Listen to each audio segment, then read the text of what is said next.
I'm here to enlighten you, no pun intended, about an element in our lives that probably a lot of us take for granted, and that element would be light. If you think about it, without light, nothing in our world could exist as we know it. Light is this ephemeral substance. It has a huge effect, of course, on what we see, but also on how we see it. My mentor, Jennifer Tipton, used to say, 99% of the audience and perhaps humanity is unaware of the lighting, but 100% is affected by it.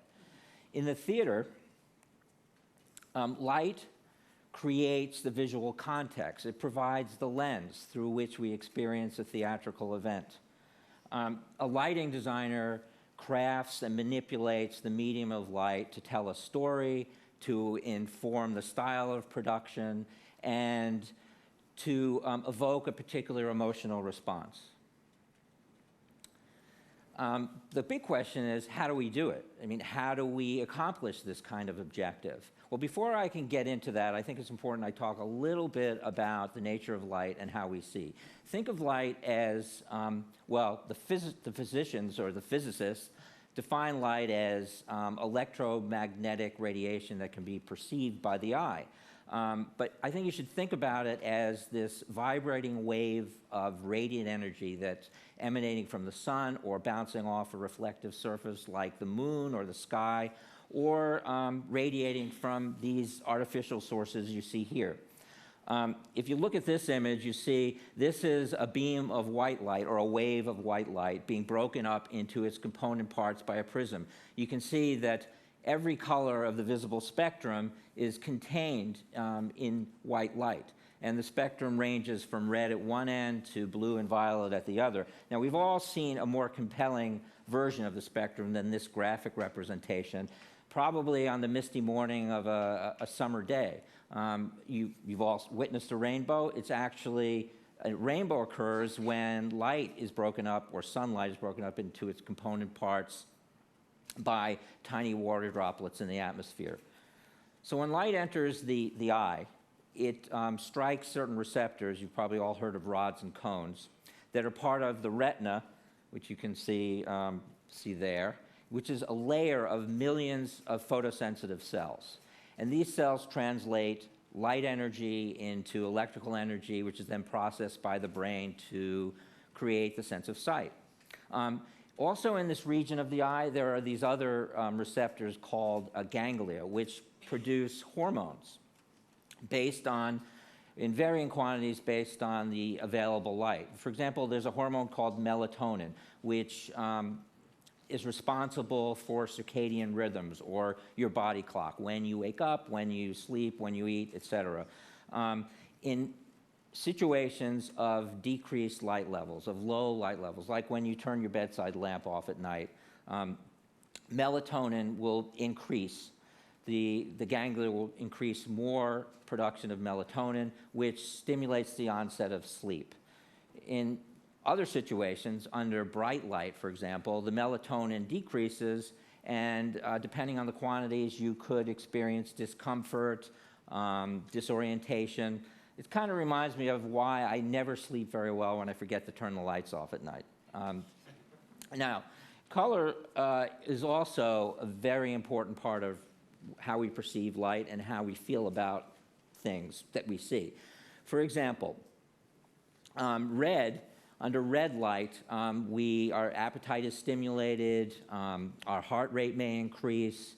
I read a study in the Huffington Post that cited evidence that on sunny days, people actually feel more upbeat about the stock market, and under red light or warm light, they want the spicier sauce. They feel like the person they're with is more attractive. So it probably explains, like, you don't see a lot of cool or blue light in a high-end restaurant or a brothel. I mean, as a matter of fact, this is the red light district in Amsterdam. So now maybe you know why it's the red light district and not the green light district. And speaking of green is considered the most relaxing color for the human eye.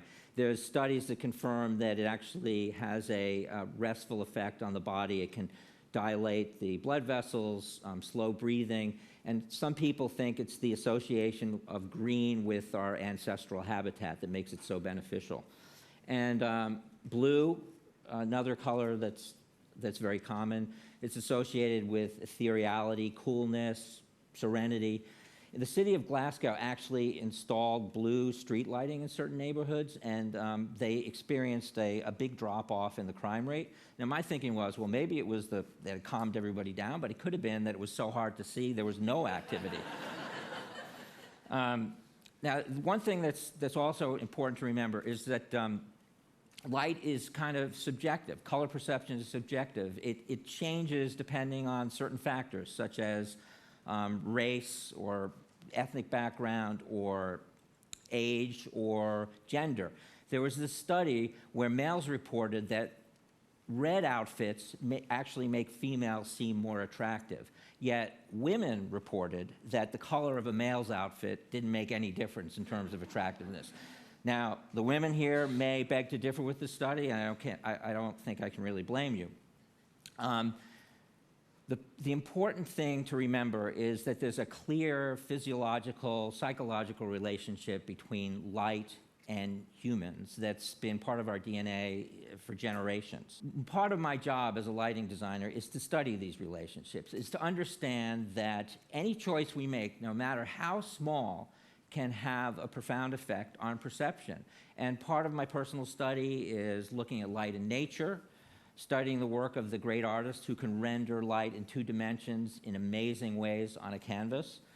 This is an image of the desert at twilight. You can see how the light from the sun and the sky color the landscape in magical ways.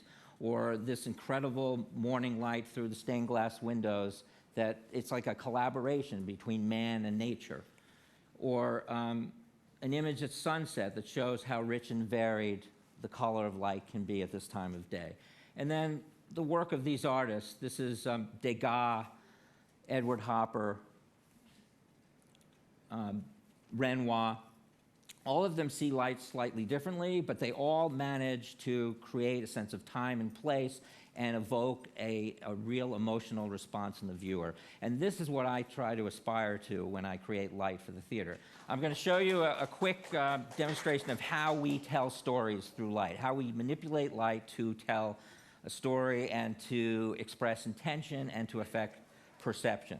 So we should kill all the stage lights. We're going to go to black in the theater. Now, can you go to cue number 1, please? Okay, so the objective of this exercise is, this is a monologue, let's say. Adam is about to speak, although he knows he doesn't really have to say anything. I've decided that there are only two visible sources of light in the room, a candle and moonlight. Now, the candle, you can see barely lights his face. We'll get it closer so you get a little bit of light. But the sense of moonlight is created by the slash of a window on the background, and then it's repeated or continued on his torso. So that communicates the idea of moonlight. I started with the idea of candlelight. You can see a little bit of it on his face, but it's not enough to sustain this monologue or keep the audience awake. Remember melatonin, everybody. So my objective is, how do I maintain the integrity of this idea but still give enough light to make the scene happen? So I have this source, this discrete source, that's going to fade up in a slow count that will hopefully augment but not change the idea that I've created here. So you can go on the next cue. So now just watch very slowly. So imagine if you were in the audience, you wouldn't really see this happening.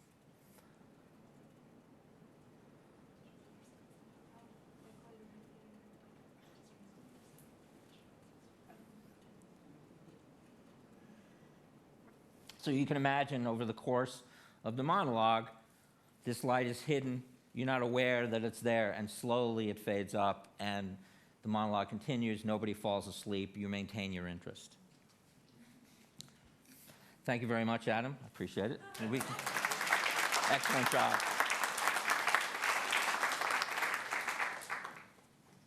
So this was an example of our process. And then if you expand it to on a larger scale, such as The Lion King, it's really the same kinds of decisions we're making.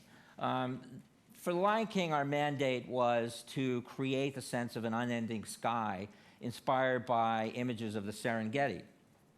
Here's the Serengeti, for example, and here's an image from the actual show. And you can see the relationship.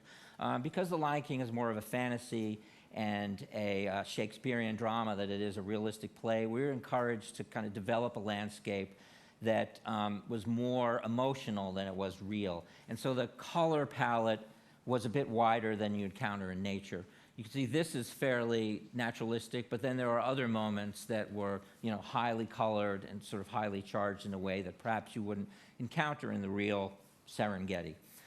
Another show you might have remembered or might have experienced was Spider-Man Turn Off the Dark. It opened in June 2011. It was unbelievably controversial, the longest preview period in Broadway history, unfortunately for me.